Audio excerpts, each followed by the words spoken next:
जय भीम, नमो बुद्धाय। साथियों, आज आपके सामने लाइव आने का जो निमित्त हमारे संग प्रकाश डुड्डे जी, जो प्रसिद्ध लेखक हैं, विद्वान हैं और सबसे बड़ी बात यह है कि धम्मलिपि विशेषज्ञ हैं, उनके आदेश के अनुसार आज मैं आपके सामने लाइव हूँ। विषय है कि बाबा साहब ने जो कहा था मैं इस भारतवर्ष को बुद्धमय करूँगा, उनके क्या निहितार्थ थे, क्या मंतव्य था, उनका ऐसा कहने का क्या कारण था। तो साथियों, इस पर आगे बढ़ने से पहले हम ये बता दें कि बाबा साहेब डॉक्टर अंबेडकर को जब ये कहना पड़ा कि मैं इस धर्म में तो पैदा हुआ, हिंदू धर्म में तो पैदा हुआ, पर हिंदू धर्म में मरूंगा नहीं, क्योंकि जन्म लेना मेरे हाथ में नहीं था मगर मरना मेरे हाथ में है। वो उन्होंने ये भीम प्रतिज्ञा पूरी की, मगर जब इन्होंने ये भीम प्रतिज्ञा ली थी तो सारे धार्मिक जगत में भूकंप आ गया। सारे भारतवर्ष के सारे जितने भी धर्म के धर्म मार्तंड थे वो सब कंपायमान हो उठे। सबने अपने आप को चिंता, तो उन्होंने बाबा साहब डॉक्टर अंबेडकर से संपर्क भी किया। बहुत सारे लोगों ने बाबा साहब को लालच भी दिया, बहुत सारे लोगों ने बाबा साहब को बहुत बड़ी बड़ी पेशकश की, मगर ऐसे शूरवीर व्यक्ति थे जिन्होंने उनको उत्तर दिया था कि कोई मैं भेड़ बकरियों का व्यापारी नहीं हूं कि मैं आपके भेड़ बकरियों की कीमत लेकर आपके हवाले कर दूं। तो बाबा साहेब डॉक्टर अंबेडकर को आखिर में ये जो घोषणा करनी पड़ी कि मैं भारतवर्ष को बुद्धमय करूंगा। बहुत सारे लोग अलग अलग तरह की बातें करते हैं, कुछ लोग तो इनके बयान को ट्वीट हैं, वो कहते हैं बाबा साहब ने तो कहा था मैं भारतवर्ष को प्रबुद्ध करूंगा। प्रबुद्ध कहते हैं उसको इंटेलेक्चुअल बनाऊंगा, पढ़ा लिखा बनाऊंगा, समझदार बनाऊंगा। बात ये नहीं थी। जब वो बौद्ध धर्म का अध्ययन कर रहे हैं, धर्म की बात हो रही है, हिंदू धर्म को छोड़ने की बात हो रही है, तो किसी दूसरे धर्म में जाने की बात हो रही है। अब जब धर्म में जाने की बात हो रही है तो एक बात सुन लीजिए। जब बाबा साहब ने येवला में ये कहा था कि मैं हिंदू धर्म छोड़ूंगा, तो लोग ये नहीं समझ पाए थे कि बाबा साहब जाएंगे कहां। उनके पास एक बहुत बड़े बौद्ध धर्म प्रचारक, बौद्ध धर्म विद्वान, पाली के भी विद्वान, जिनका नाम था धर्मानंद कौसंबी, वो गोवा के रहने वाले थे और उन्होंने बहुत सारे पाली ग्रंथों का अनुवाद किया था, मराठी में और गुजराती में। अंग्रेजी में भी उनकी कई पुस्तकें हैं। बड़ा बुनियादी काम, उस समय जब शब्दकोश नहीं थे, बौद्ध विद्वान नहीं थे, तब बौद्ध ग्रंथों का अनुवाद कर जाना कोई कम सामर्थ्य की बात नहीं है। हम उनकी बौद्ध धर्म के प्रति उनको योगदान को एक ब्राह्मण होने के कारण नकार नहीं सकते। वो व्यक्ति बाबा साहेब डॉक्टर अंबेडकर के समय में सेवाग्राम में थे, वर्धा में थे, गांधी जी के आश्रम में थे और उन दिनों वहीं पर रहकर अपना अध्ययन अध्यापन आगे बढ़ा रहे थे। उन्हें एक दिन मन में डॉक्टर अंबेडकर ने जो घोषणा की है हिंदू धर्म को छोड़ने की, उस संबंध में आओ उनसे चर्चा करते हैं। वो बंबई आए, पहले पूना आए, पूना से बंबई आए और बंबई आने के बाद दादर रेलवे स्टेशन के पास जो बाबा साहब डॉक्टर अंबेडकर का राजगृह है वहां पहुंचे। वहां बाबा साहब डॉक्टर अंबेडकर के साथ उनकी धम्म चर्चा हुई, ज्ञान चर्चा हुई और बड़ी लंबी चर्चा हुई। उस चर्चा के बाद धर्मानंद कौसंबी ने, विश्व विश्रुत बौद्ध विद्वान ने बाबा साहेब डॉक्टर अंबेडकर को नमन करते हुए धन्यवाद किया और वहां से उन्होंने विदाई ली। धर्मानंद कौसंबी जी कहीं रुके नहीं, सीधे वर्धा पहुंचे और गांधी जी के पास पहुंचे और गांधी जी को जाकर के ये उन्होंने सूचना दी कि गांधी जी, अभी मैं डॉक्टर अंबेडकर के पास से आ रहा हूं, सारे संसार में ये ऊहापोह का विषय है, ये सारे संसार में चर्चा का विषय है कि डॉक्टर अंबेडकर हिंदू धर्म छोड़ रहे हैं तो किस धर्म में जाएंगे। मैं अभी उनके साथ चर्चा करके आया हूं, बड़े गहरे तक मैं गया उनके साथ चर्चा में। मेरे हाथ जो सूचना लगी है वो ये है कि मेरी अटल मान्यता है कि अगर वो हिंदू धर्म छोड़ेंगे तो बौद्ध धर्म में ही जाएंगे, क्योंकि उनका ज्ञान बौद्ध धर्म के संबंध में है, उससे पता चलता है कि वो बौद्ध धर्म का गंभीर अध्ययन कर रहे हैं। ये उन्होंने गांधी को कहा था। और ये मैं जो सूचना बता रहा हूं, ये भारत सरकार ने जो धम्मानंद कौशाम्बी के संबंध में पुस्तक में, उसमें ये तथ्य दर्ज है। और ये संजय गजभिये जी जो धम्म क्रांति से धम्म स्तूप, डॉक्टर संजय गजभिये, इसमें बाबा साहेब डॉक्टर अम्बेडकर का सारा धार्मिक आंदोलन जो उनकी धम्म क्रांति सी और धम्म स्तूप यानी के धम्म दीक्षा, जो दीक्षा भूमि है नागपुर की, का सारा वृतांत है, प्रमाण सहित है, संदर्भों सहित है, रोचक भाषा में है और तथ्य भी बहुत प्रामाणिक हैं। तो इसको पढ़ने से आपको किताबों के रेफरेंस पता चलेंगे। दूसरा, इसी किताब में बाबा साहेब डॉक्टर अम्बेडकर और सोहनलाल शास्त्री, अगस्त, ये तारीख है 5 अगस्त 1956 को सोहनलाल शास्त्री जी अम्बेडकर के पास गए 26 अलीपुर रोड पर उनसे चर्चा करने के लिए। वहां जो बाबा साहेब डॉक्टर अम्बेडकर के साथ उनकी चर्चा हुई है, जो एक तरीके से उनका वार्तालाप है, वो इस ग्रंथ में दिया है, हूबहू दिया है। उसमें बाबा साहब कहते हैं शास्त्री जी के एक प्रश्न के उत्तर में, क्या कहते हैं, बौद्ध और सारे भारतवर्ष को बौद्धमय बनाना मेरे जीवन का परम उद्देश्य है। ये लिखा है 348 पृष्ठ पर। इसके अलावा बाबा साहेब डॉक्टर अम्बेडकर ने जब बौद्ध धर्म की दीक्षा ग्रहण की नागपुर में 14 अक्टूबर 1956 को, और अपने अनुयायियों को, जो 10 लाख थे, हमारे हिसाब से 10 लाख थे, सरकार उनको 5 लाख बोलती है, मीडिया ने 7 लाख बताया था, तो उन्होंने उनको संबोधित, और 15 तारीख की शाम को नागपुर की नगर पालिका में बाबा साहेब अभिनंदन हुआ। वहां पर उनका एक संक्षिप्त सा प्रवचन हुआ। उसमें वो स्पष्ट कहते हैं, मैं इस देश को बुद्धमय करूंगा। साथियों, वो पराक्रमी महापुरुष जो पहले ही इस देश को बुद्धमय कर चुका था, वो फिर भी कह रहा है मैं बुद्धमय करूंगा। उसका मतलब यह है कि जो उन्होंने मास्टर प्लान पेश किया था बुद्धमय होने, भारतवर्ष को बुद्धमय करने का, उसका उन्होंने विस्तृत ब्यौरा कहां दिया। 4 दिसंबर 1954 को वो द वर्ल्ड बुद्धिस्ट फेलो, जो प्रोफेसर जीपी मलाल शेखर द्वारा स्थापित एक अंतरराष्ट्रीय बौद्ध संगठन था, उसका पहला अधिवेशन 25 मई 1950 को कोलंबो में हुआ था, और दूसरा अधिवेशन 2 साल बाद जापान में हुआ।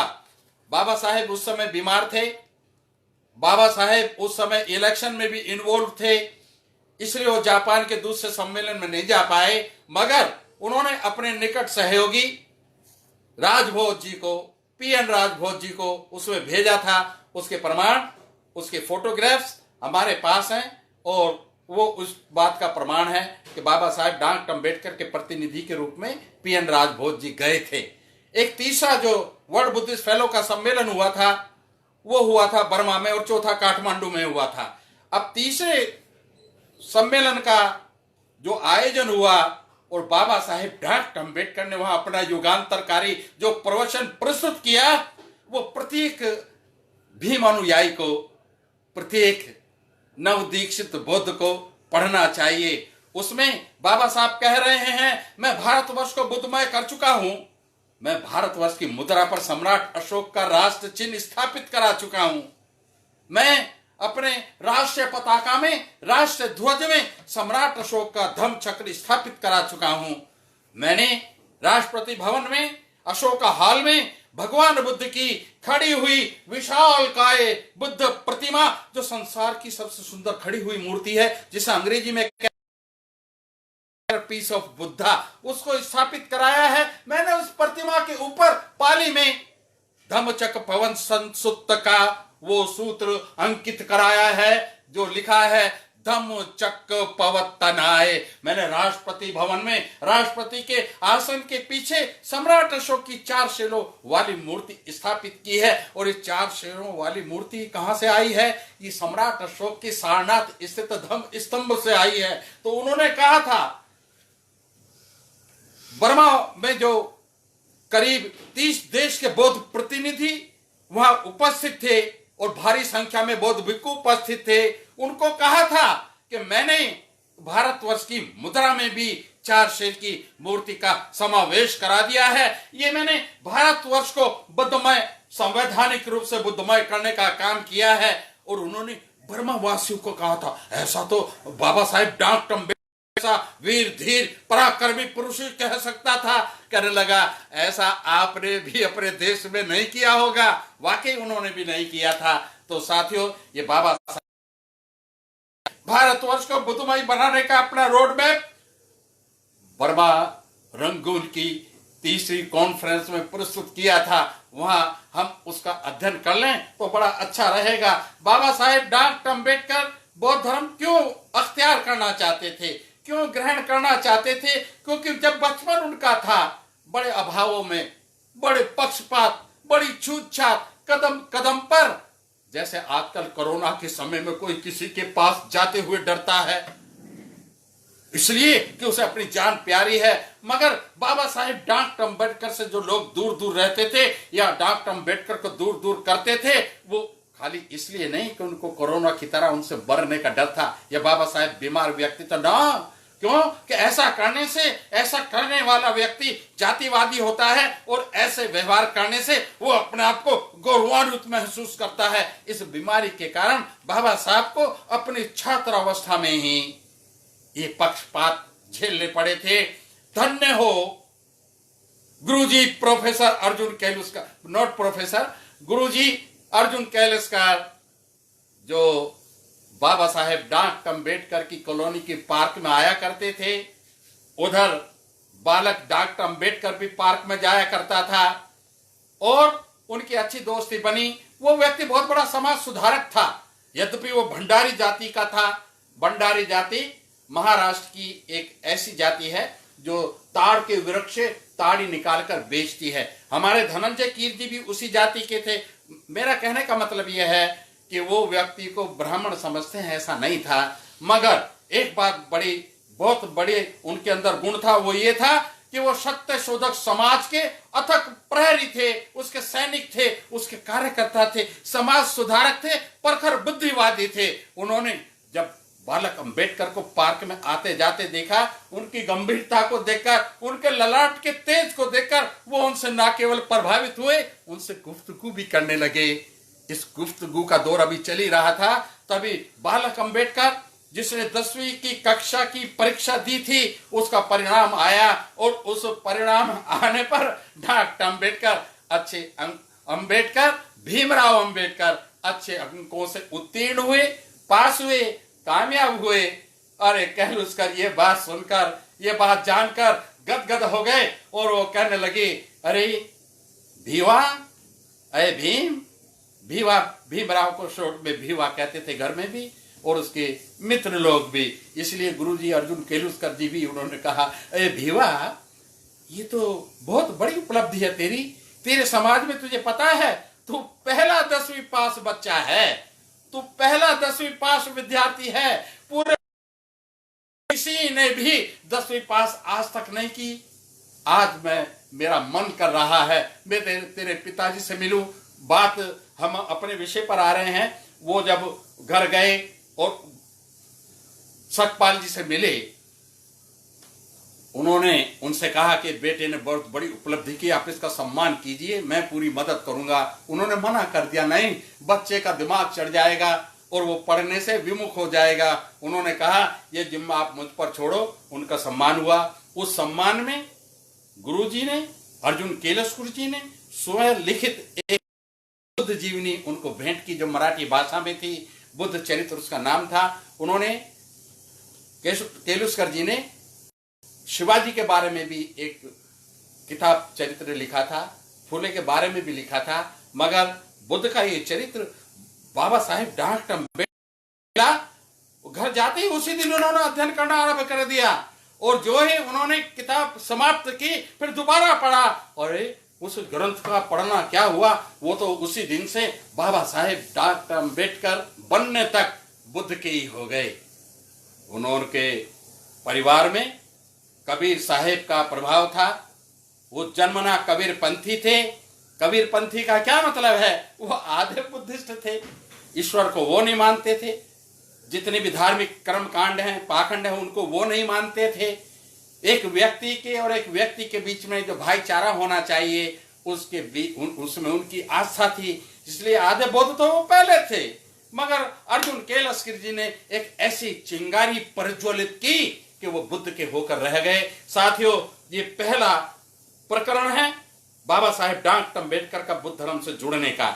उसके बाद में अब सुनिए 2 प्रकरण और हुए। एक इटली के बौद्ध भिक्खु थे जो भारतवर्ष में धर्म प्रचार के लिए आए। वो जब बाबा साहेब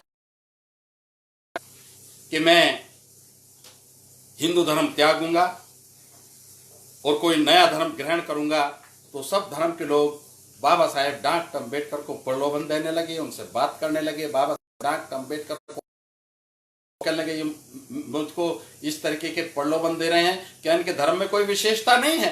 देखिए उस व्यक्ति की सोच देखिए। उन्होंने कहा अगर इनके धर्म में कोई विशेषता होती तो मुझे लालच ना देते, मुझे ये बड़े बड़े धन के अंबार दिखाने का काम ना करते। महाराष्ट्र के सिख धर्मावलंबियों ने बाबा साहेब डॉक्टर अंबेडकर का स्वागत करने के लिए बहुत बड़ी राशि इकट्ठी की और कहा कि डॉक्टर अंबेडकर जब सिक्खी को अख्तियार करेंगे, सिखों को ग्रहण करेंगे, तो हम उनका भरपूर स्वागत करेंगे। जब वो बात बनी नहीं, बाबा साहेब डॉक्टर अंबेडकर के साथ बात बनी नहीं, तो उन्होंने उस पैसे से दादर में एक बहुत बड़ी जमीन खरीद के उसमें एक कॉलेज बना दिया और एक गुरुद्वारा बना दिया। वो जमीन आज भी बाबा साहेब डॉक्टर अंबेडकर के नाम है। मगर बाबा साहेब डॉक्टर अंबेडकर ने तो कुछ और सोच रखी थी। वो बड़ी दूर की सोच रहे थे। वो सोच रहे थे कि मैंने अपने बचपन में जो पक्षपात झेला, जाने के बाद मुझे पता चला कि संसार में ऐसे वातावरण भी हैं, ऐसे देश भी हैं, उनकी वातावरण में पक्षपात, छूतछात, हक तलपी, बहिष्कार जैसी चीजें अनजान हैं। अमेरिका की खुला माहौल देख करके वो बड़े प्रभावित हुए। अमेरिका में बहुत सारे बौद्ध देशों के भी छात्र थे, उनके सहपाठी थे। उनके साथ जब संपर्क में आए तो बाबा साहेब डॉक्टर अंबेडकर धन्य हो गए। उन्होंने कहा कि मैं जिस चीज की तलाश में था वो मुझे मिल गई। अब मैं भारतवर्ष में जाके केलुस्कर जी की लाइन को आगे बढ़ाऊंगा। और जब इटली के बौद्ध भिक्खु उनको आकर के मिले और उन्होंने उन्हें एक लेटर दिया, वो लेटर प्रकाशित है। उसमें उन्होंने बताया कि हमारे धर्म में मानवता की बात है, जाति का कोई फैक्टर नहीं है। जो बौद्ध हैं बगैर जाति के हैं और सब में बहुत समानता है, भाईचारा है, मैत्री है, बंधुत्व है। तो ये बात बाबा साहब ने जब सुनी, यार ये भिक्खु क्या कह रहा है। ये उसकी किताबें भी हैं बनते जी की कई। एक किताब है उनकी the finest religion of the world, जिसका हिंदी में अनुवाद है संसार का सर्वश्रेष्ठ धर्म।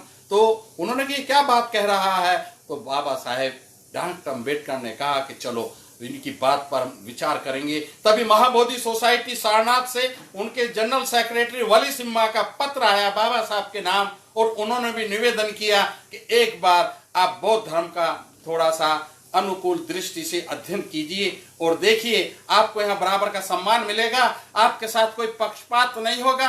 अरे बाबा साहब तो यही तो चाहते थे, पक्षपातहीन समाज चाहते थे। उन्हें पक्षपात ना करने की गारंटी किसी ने दी नहीं। महाबोधि सोसाइटी ने, जिसकी स्थापना अनागारिक धम्मपाल जी ने की थी, जो श्रीलंका के बौद्ध धर्म प्रचारक थे, उनको हम आज बोधिसत्व कहते हैं। उनके शिष्य ने, योग्य शिष्य ने, वली सिन्हा ने, जो महाबोधि सोसाइटी के सेक्रेटरी थे, उन्होंने जब ये बात की तो बाबा साहब ने कहा कि ठीक है, हम इस विषय में सोचेंगे। तो साथियों, बौद्ध धर्म से जुड़ने का और बौद्ध धर्म को सारे भारतवर्ष का धर्म बनाने का उनके संकल्प के पीछे ये सारे तथ्य जुड़े हुए हैं। इनकी इसी बीच में उनका संपर्क हुआ श्रीलंका के बौद्ध धर्म प्रचारक और बहुत बड़े विद्वान, जिनके बहुत सारे इंसाइक्लोपीडिया लिखे हुए हैं, बहुत सारी उनकी डिक्शनरी लिखी हुई हैं, बहुत सारी और भी किताबें उनकी लिखी हुई हैं। जब हम उनका नाम लेते हैं तो हमारा माथा गर्व से ऊंचा हो जाता है। उन प्रोफेसर जीपी मलाल शेखर, जीपी मलाल शेखर बाबा साहब के जब संपर्क में आए और उन्होंने बौद्ध धर्म के संबंध में चर्चाएं की, तो यहां से जाने के बाद उन्होंने पूज्य भिक्खु एच श्रद्धा तिस्सा, जो दिल्ली के महाबोधि बुद्ध विहार जो बिरला मंदिर से बिल्कुल लगा हुआ है, वहां रहते थे और भंते आर्यवंश वहां के इंचार्ज थे और ये वहां के प्रभारी थे। इन्होंने प्रोफेसर मलाल शेखर जी ने उनको टेलीफोन किया, एच श्रद्धा तिस्सा जी को, कि हमने ये निर्णय लिया है कि एक इंटरनेशनल बुद्धिस्ट कॉन्फ्रेंस की जाए और उसमें डॉक्टर अम्बेडकर को एक अच्छे बौद्ध वक्ता के रूप में बुलाया जाए। भंते जी ने बाबा साहेब डॉक्टर अम्बेडकर से बात की। आपने देखा होगा ना, बाबा साहेब डॉक्टर अम्बेडकर एक अपनी लाइब्रेरी में बैठे हैं, इस मुद्रा में बैठे हैं, यहाँ किताब रखकर पढ़ रहे हैं और इधर दो भिक्खु बैठे हैं, एक भंते श्रद्धा तिस्सा, डॉक्टर प्रोफेसर एच श्रद्धा तिस्सा बैठे हैं और उसीला उनका नाम है। उन्होंने बाबा साहब से कहा कि आपके लिए निमंत्रण है, श्रीलंका से world Buddhist fellow is going to be established a international Buddhist organization. You have to appear there as a Buddhist speaker. बाबा साहब ने कहा I am not a Buddhist. Till date technically I am not a Buddhist. तो उन्होंने कहा कुछ भी कीजिए मगर आपको जरूर चलना है, आपका ज्ञान देकर हम गदगद हैं, इस ज्ञान से सारे दुनिया को परिचित होने दीजिए। बाबा साहब ने कहा okay, well done, I will try my best, I will appear. तो बाबा साहब तो बड़े चरित्र के धनी थे।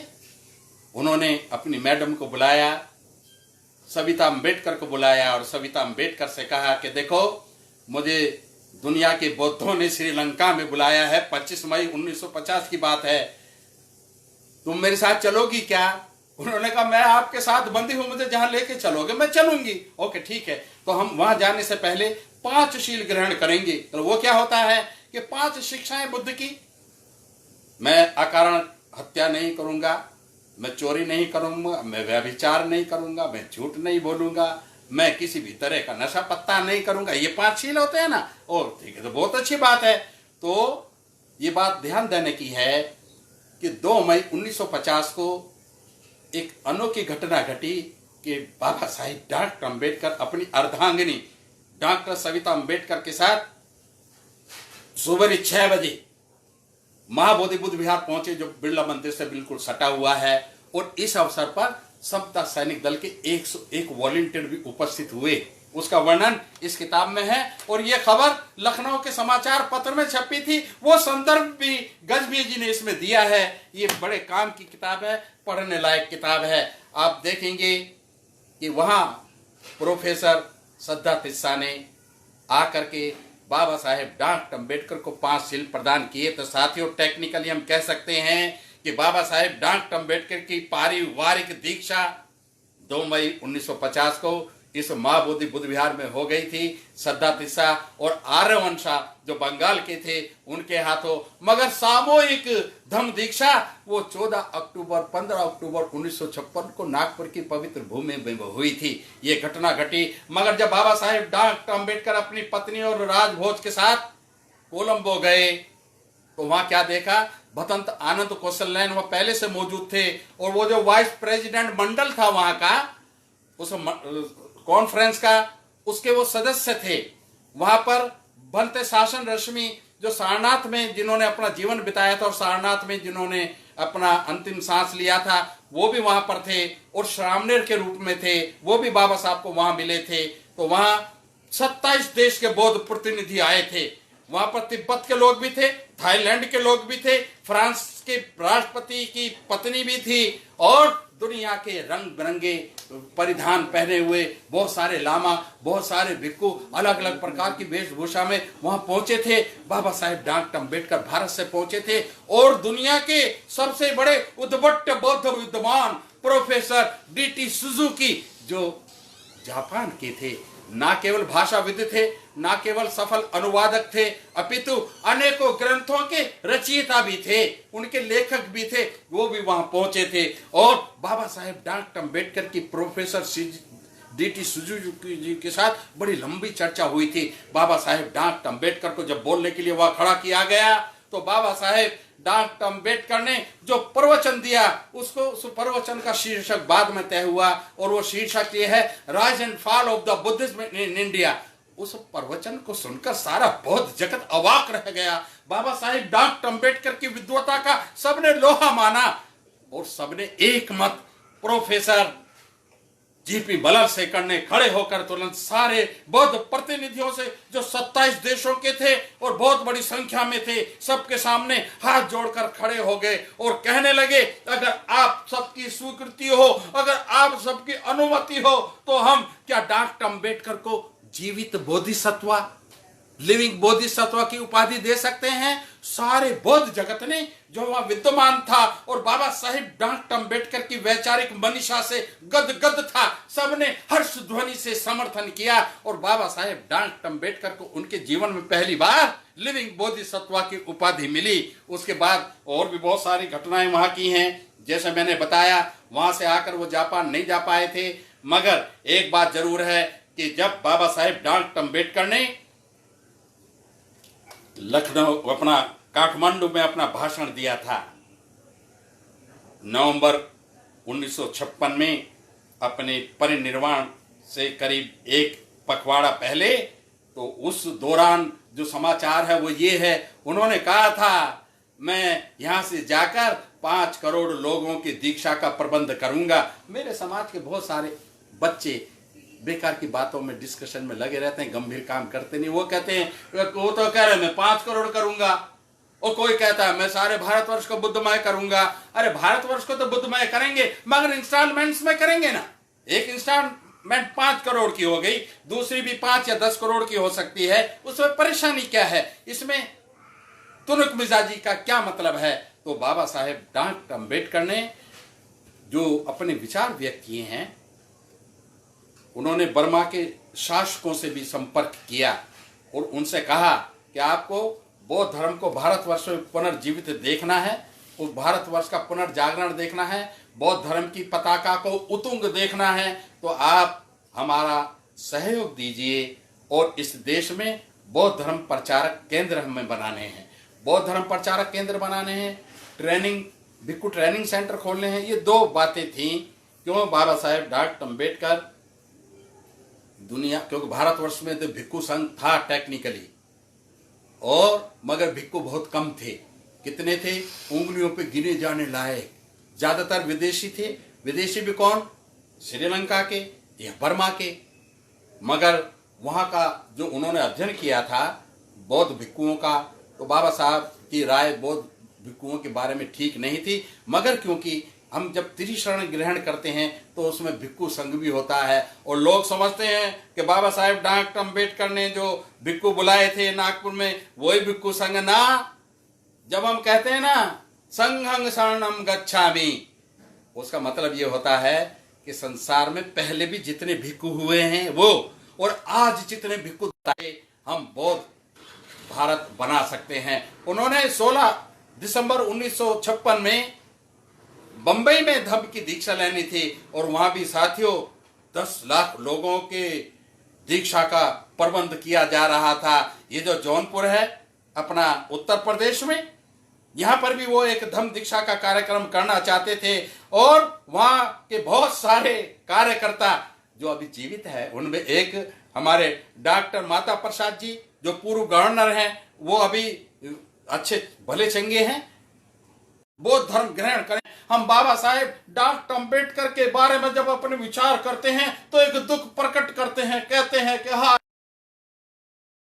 अम्बेडकर को अभी नहीं जाना था, अभी तो उन्होंने हमारे लिए और बहुत कुछ करना था, हमारे लिए हलवा पूड़ी का इंतजाम करना था, हमारे लिए बड़े बड़े चिकन पार्टियों का इंतजाम करना था, हमारे लिए बड़े बड़े वैभवशाली भवनों का इंतजाम करना था। अरे क्या ये बाबा साहब भी करते? तुम भी कुछ करोगे, तुम भी अपना पराक्रम कभी दिखाओगे, तुम भी अपना पौरुष कभी सिद्ध करोगे, तुम भी अपनी महानता कभी सिद्ध करोगे। महापुरुषों के शिष्यों का उनके जाने के बाद ये परम कर्तव्य बनता है कि महापुरुष जो मार्ग छोड़कर जाता है उस मार्ग को अंतिम लक्ष्य तक लेके जाना शिष्यों का काम होता है, अनुयायियों का काम होता है। हम इस काम में पिछड़ गए। हमारे समाज में आज की तारीख में भी जब कहते हैं ना कि भारतवर्ष में कोई योग्य भिक्खु नहीं है, मैं नहीं कह रहा, ये दुनिया के लोग कहते हैं और कोई नहीं कहता, और भिक्खुओं के बारे में भिक्खु ही कहते हैं। मगर मेरी अटल मान्यता यह है कि मेरी जानकारी में भारतवर्ष में आज की तारीख में बहुत योग्य भिक्खु भी हैं, उनमें युवा भी हैं, उनमें वरिष्ठ भी हैं।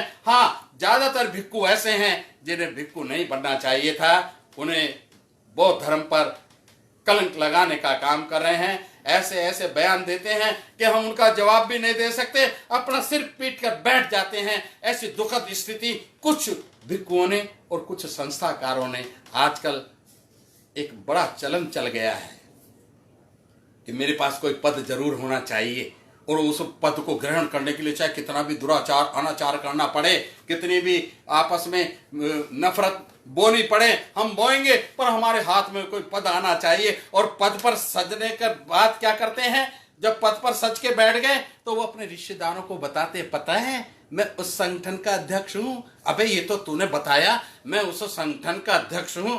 तो अध्यक्ष बनने के बाद अपने आप को गौरवान्वित महसूस कर रहा है, मगर उस पद की गरिमा कैसे बढ़ेगी? जिस पद पर तू कुछ करने के लिए आया था उसको ये पता नहीं कि तेरा पद पे आने का मतलब तुझे कुछ करके दिखाना है। बाबा साहेब डॉक्टर अम्बेडकर ने अकेले ने सारे संसार में अपनी विद्वता का न केवल लोहा मनवाया, मगर करोड़ों घरों में जो अंधेरा पसरा हुआ था उसको दूर करके उन्होंने प्रकाश पुंज उत्पन्न किया। उन्होंने भगवान बुद्ध के अनुसार जब उन्होंने कहा था ना अत्तो दीप भव, वो खुद ऐसे दीपक बने कि करोड़ों लोगों के घर में उजाला बन के उपस्थित हुए। आज बाबा साहेब डॉक्टर अम्बेडकर का जो आंदोलन है, विशेषकर भारतवर्ष को बुद्धमय बनाने का, वो कोई दूसरा आके उसको पूरा नहीं करेगा। हम विदेशियों से उम्मीद नहीं कर सकते, क्योंकि विदेशी हर एक को मदद नहीं करते हैं। पहले वो उनकी जिसकी मदद करते हैं उसको भी देखते हैं क्या दमखम है, वो आज हमारे बीच में है नहीं। तो इसलिए अपना पराक्रम से अपनी जनता में बौद्ध धर्म के प्रचार का हमें काम करना है। मुझे बड़ी खुशी है इस बात की कि एक नई प्रतिभा प्रोफेसर प्रफुल्ल गढ़पाल जी, एक जो संस्कृत विशेषज्ञ हैं, उन्होंने पाली भाषा के प्रचार का बीड़ा उठाया है। और ये जो प्रोफेसर डुड्डे हैं जो आज आपके बीच में आने का निमित्त बने हैं, वो भी उन्होंने जो अशोक की लिपि थी उसका नाम धम्म लिपि है। अशोक ने अपने शिलालेखों में धम्म लिपि लिखा है, हमारा वो ब्रह्म लिपि किसने उसका नाम कर दिया, इसलिए उन्होंने ब्रह्म लिपि का ना केवल अभ्यास किया है, आप उनसे उस लिपि में जो मर्जी लिखवाइए उसको लिख देंगे, और जो मर्जी आप उसको पढ़वाइए उसको पढ़ देंगे। सूचक है आज हमारे बीच में बहुत सारे प्रोफेसर्स भिक्खु हैं, आज हमारे बीच में बहुत सारे पाली के विद्वान हैं, बौद्ध धर्म के विद्वान हैं। आज हमारे बीच में कुछ संस्थाएं अंतर्राष्ट्रीय संस्थाएं हैं, कुछ संस्थाएं शैक्षणिक संस्थाएं भी हैं, और सब बाबा साहेब डॉक्टर अम्बेडकर के आंदोलन को इस देश को बुद्धमय बनाने के काम में लगे हैं। एक काम जो हम नहीं कर पाए, जितने भी भीम पुत्र हैं, जितने भी अशोक पुत्र हैं, जितने भी बुद्ध पुत्र हैं, उन सबका ये दायित्व बनता है कि हम तो इस देश के शासक रहे हैं, हम तो इस देश के शासक गर्दी समाज रहे हैं। सम्राट अशोक के समय में हम इस देश के शासक थे, बुद्ध के समय में हम इस दुनिया के जगत गुरु थे, हम इस जगत शास्ता थे, जगत वंदनीय थे। तो मगर साथियों, इस लोग थे उनको प्रतिक्रांतिवादियों ने टुकड़े टुकड़े करके हजारों जातियों में बांट दिया। आज हमारा ये कर्तव्य बनता है कि जितने भी दलित हैं, जितने भी पिछड़े हैं, जितने भी आदिवासी हैं, वो अपने बीच की जाति को समाप्त करने का काम करें। ये जाति बनाने वाले इस जाति को तोड़ने का काम नहीं करेंगे। इस काम को कौन करेगा? जाति पीड़ित लोग इस काम को करेंगे। अगर वो ऐसा नहीं करते हैं तो वो बाबा साहेब डॉक्टर अम्बेडकर के ईमानदार अनुयायी नहीं कहलाएंगे। तुम पदों पर सजो, तुम जितने मर्जी शोहरत हासिल करो, मगर कुछ आप आउटपुट समाज के लिए नहीं दोगे तो समाज आपको माफ नहीं करेगा। इसलिए आप एक काम करना, मैंने तो भैया संकल्प लिया है। जब मैंने देखा कि पदों की वजह से समाज टूट रहा है तो मैंने संकल्प लिया मैं कभी पद पर नहीं आऊंगा। आज मेरे पास एक पद है, महोपासिका मीराताई अंबेडकर जी ने दी बुद्धिस्ट सोसाइटी ऑफ इंडिया का मुझे वाइस प्रेसिडेंट बना रखा है। ये उनका एक उपहार है, एक आशीर्वाद है, मगर उसके लिए मुझे इलेक्शन नहीं लड़ना पड़ा, मुझे गंदी राजनीति नहीं करनी पड़ी। इसलिए उनका ये आदेश मेरे सिरोधारी है। उसके अलावा मेरे पास कोई पद नहीं है। मैं सारे संस्थाओं का समर्थक हूं, सारे अभियानों का समर्थक हूं। जहां आपको कोई अच्छा काम करना हो और किसी आपको साथी की जरूरत हो तो कंधा दे करके धक्का लगाने का काम अगर शांति स्वरूप बोध को सौंपा जाएगा तो दौड़ करके करेगा। हम अब काम करने में लगे हुए हैं। और आज प्रोफेसर डुड्डे हैं, चाहे भाई अपने गढ़पाल जी हैं, और भी बहुत युवा भिक्खु हैं, उनकी एक पूरी मंडली है, औरंगाबाद में है। ये सब के सब लोग पूना में हैं, कुछ नागपुर में हैं, सब लगे हुए हैं। और ये बाबा साहेब डॉक्टर अम्बेडकर के आंदोलन को सफल करने में, भारतवर्ष को बुद्धमय बनाने में लगे हुए हैं। Babasaheb constitutionally he have created this country, he have established this country as a Buddhist nation, मगर अमल में लाने की अभी दूरी है। अभी हमें प्रतिक्रांतिवादियों के षड्यंत्र को भी फेल करना है और बाबा साहेब डॉक्टर अम्बेडकर की विचारधारा को घर घर तक पहुंचाना है। हमें अपने अहम को स्वाहा करना होगा, हमें अपने अहम को समाप्त करना होगा। हमें समाज में अपनी स्थापना नहीं करनी है, अपने सिद्धांतों की स्थापना करनी है, अपने मुक्तिदाता के सिद्धांतों की स्थापना करनी है। बौद्ध धर्म की जो वरीयता है वो सारे संसार में स्थापित करनी है। सम्राट अशोक के त्याग को, ज्योतिबा फूले के त्याग को, सारी ज्योति के महापुरुष, चाहे वो फूले हों, पेरियार हों, नारायणन गुरु हों, जितने भी समाज सुधारक क्रांतिकारी हुए हैं, हमें उन सबको साथ लेकर चलना है और दलित, पिछड़ी, आदिवासी सारी जातियों को एक बाप की औलाद सिद्ध करके एक अपनी शक्ति का निर्माण करना है। आज इस देश की सारी समस्याएं अगर दूर हो सकती हैं तो बौद्ध धर्म से हो सकती हैं। ये बाबा साहेब डॉक्टर अम्बेडकर की अटल मान्यता थी। बौद्ध धर्म में किसी प्रकार का पाखंड नहीं है। अगर आपको कोई पाखंड लगे कि ये पाखंड है तो हमसे चर्चा कर लेना। बुद्ध जैसा ईमानदार व्यक्ति कहाँ पैदा होगा? बुद्ध ने कहा था, किसा गौतमी को कहा था जिसका पुत्र मर चुका था और वो बुद्ध के पास लाई थी। एक बुद्ध विरोधी ने कह दिया कि एक मुंडक बैठा है, जा वो इसको जिंदा कर देगा। वो तो बेटे के प्यार में बावरी थी। वो अपने बेटे को लेकर बुद्ध के समक्ष गए और कहे कि इस मेरे बेटे को लोग कहते हैं मर गया है, इसको प्राण दान दे दो। बुद्ध कहते हैं ऐसा है क्या? तुम क्या किसी घर से एक मुट्ठी सरसों के दाने ला सकते हो? कहने लगा, आप एक मुट्ठी सरसों के दाने की लाने की बात करते हो, मैं तो पूरी बैलगाड़ी भर के ले आऊंगी। कहने लगा, हाँ जाओ ले आओ, मगर एक बात सुनना, ऐसे घर से लाना जिस घर में कोई मरा ना हो। वो पूरी श्रावस्ती की एक एक घर गई, पता चला कि ऐसा कोई भी घर नहीं है जहां कोई मरा नहीं है। जो मरे हुए हैं उनकी संख्या तो बहुत अधिक है और जो जीवित है उनकी संख्या बहुत कम है। उसे ज्ञान हो गया और वो बुद्ध के पास आकर के उनके चरणों में गिर कर के कहने लगी कि मुझे ज्ञान हो गया, ये मेरा बच्चा अब वापस आने वाला नहीं है, मगर मैं अब आपकी शरणागत हुई। ये अब से 2600 साल पहली घटना है। साथियों, बाबा साहेब डॉक्टर अम्बेडकर ने जो धर्म हमें दिया है उसकी ये विशेषता है। अब मैं पूछ रहा हूं, सारी दुनिया से पूछ रहा हूं कि कोई व्यक्ति ऐसा है किसी ऐसे घर से सरसों के दाने ला सकता है कि जिस घर में कोई मरा ना हो? बुद्ध का ज्ञान अब से 2600 साल पहले जितना सत्य था उतना ही सत्य आज है। जब अंगुलीमाल था बहुत क्रूर था, हिंसक था, लोगों की उंगली काटने के चक्कर में कभी कभी लोगों की गर्दन भी काट देता था। उनका सामान नहीं लूटता था, क्योंकि उनके गुरु ने उनको एक अभिशाप दिया था कि जा 1000 उंगलियां काट के इकट्ठी करके ला। जब वो बुद्ध से उसका वास्ता पड़ा, वो आखिरी 999 इकट्ठी कर चुका था, और एक तरफ बुद्ध आ रहे थे, एक तरफ उसकी बुढ़िया माँ आ रही थी। इन दोनों में से उसको एक को मारना था। बुद्ध उनके सामने जब पड़े और बुद्ध के साथ जो उनका वार्तालाप हुआ है, उसने अंगुलीमाल को अंदर तक झकझोर दिया। जब बुद्ध ने कहा कि हे अंगुलीमाल, क्या तू इस पेड़ की एक पत्ती तोड़ के ला सकता है? अंगुलीमाल कहता है, ऐ भगवान, क्या बोलते हो? पेड़ उखाड़ के ले आऊं? कहना मुझे पेड़ से काम नहीं है, एक पत्ता तोड़ लाओ। वो गया और एक टहनी तोड़ के ले आया, बुद्ध के समक्ष रख दी। तो बुद्ध कहते हैं, ये तुमने तोड़ दी? कहना हाँ तोड़ दी, देख लो। कहना मैंने देख लिया, जाओ अब इसको वापस जोड़ दो। हैं? क्या कहा? वापस जुड़ सकती है क्या? ये तो कभी संभव नहीं है, ये जुड़ नहीं सकती। बुद्ध ने कहा था 2600 साल पहले कहा था, जिस चीज को तुम जोड़ नहीं सकते उसे तोड़ने का तुम्हारा अधिकार नहीं है। ये जो तुमने व्यक्तियों की हत्याएं की हैं, 999 व्यक्ति मारे हैं, ये तुमने बहुत बड़ा दुक्कट किया है, दुष्कृत किया है, पाप किया है। इसका प्रायश्चित तुम्हें भोगना ही पड़ेगा। ये 2600 साल पहले की बात है। आज हम पूछते हैं, सारी दुनिया से पूछते हैं कि कोई व्यक्ति है जो पेड़ में से पत्ता तोड़कर वापस जोड़ दे? नहीं जोड़ सकता। बुद्ध की शिक्षाएं सार्वजनिक हैं, सार्वकालिक हैं। बुद्ध के धर्म में कोई पाखंड नहीं है। और कितनी महानता!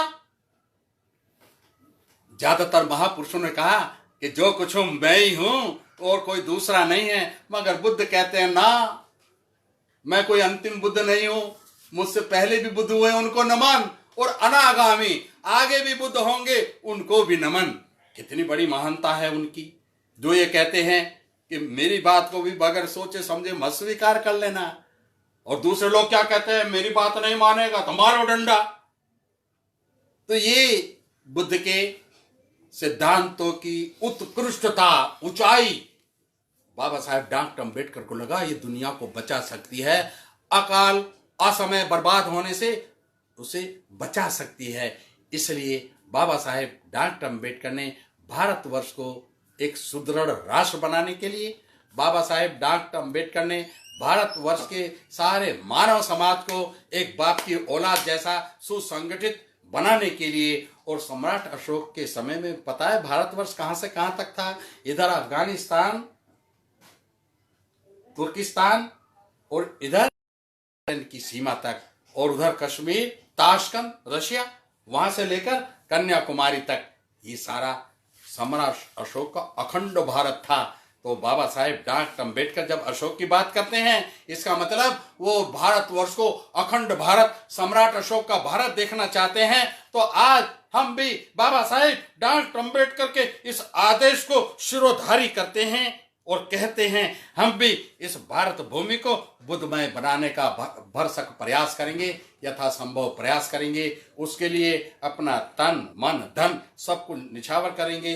इन्हीं शब्दों के साथ मैं अपने मित्र प्रोफेसर संघ प्रकाश डुड्डे जी के प्रति अपना आभार व्यक्त करता हूं कि उन्होंने एक इतना अच्छा अवसर उपलब्ध करा के मुझे अपने विचार रखने का अवसर दिया। सभी मित्रों को जय भीम, नमो बुद्धस, जय अशोक, जय संविधान।